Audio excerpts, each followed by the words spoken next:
મારું નામ રિદ્ધિ શાહ છે. હું ચંદ્રનગર અમદાવાદમાં રહું છું. મને લગભગ થોડા સમય પહેલાં થોડો સમય થયો, ઘરમાં પડી ગઈ હતી ને પગમાં લિગામેન્ટ ટોટલી ક્રેક થઈ ગયા હતા. એ વખતે સમહાઉ હું ઓપરેશન ના કરાવી શકી. હમણાં 2 મહિના પહેલાં મને દુખાવો વધી ગયો, ત્યારે મેં ઇન્ટરનેટ ઉપરથી મને ડૉક્ટર યશ શાહનો રેફરન્સ મળ્યો. હું અચાનક જ યશભાઈને મળવા માટે આવી એપોઇન્ટમેન્ટ લઈને. કારણ એમને મળવાનું કારણ એક જ હતું કે બહુ રિઝનેબલ ટ્રીટ હતો અને એમનો રિવ્યૂ પણ સારો હતો. હવે વસ્તુ એવી બની કે એમણે મેં જે વિચાર્યું હતું એ રીતનું જ કીધું કે ભાઈ આમ કરવું પડશે, આમ કરવું પડશે. રિપોર્ટ જોઈને પણ એ રિપોર્ટ મેં તો છે ને ઓલરેડી નેટ ઉપર નાખીને જોઈ લીધું હતું કે મારા રિપોર્ટમાં શું છે.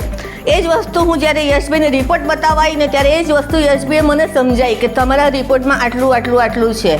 ત્યારે મને ખબર પડી ગઈ કે ના, યશભાઈ જે કહે છે બરાબર છે.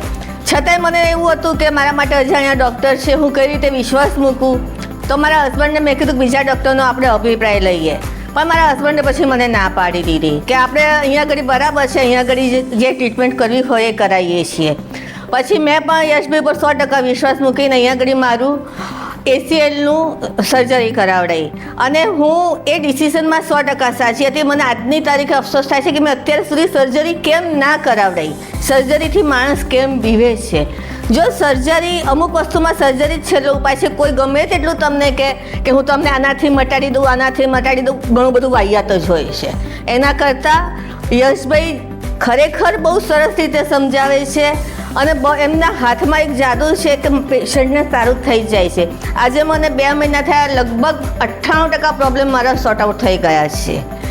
એટલે હું તો કહું છું કે આવો અને ટ્રીટમેન્ટ કરાવો, યશભાઈને મળો. એક પોઝિટિવ માણસ છે, હસતા માણસ છે. તમારો હસતા ક્યાંય ઉપાય થઈ જશે તમને ખબર નહીં પડે.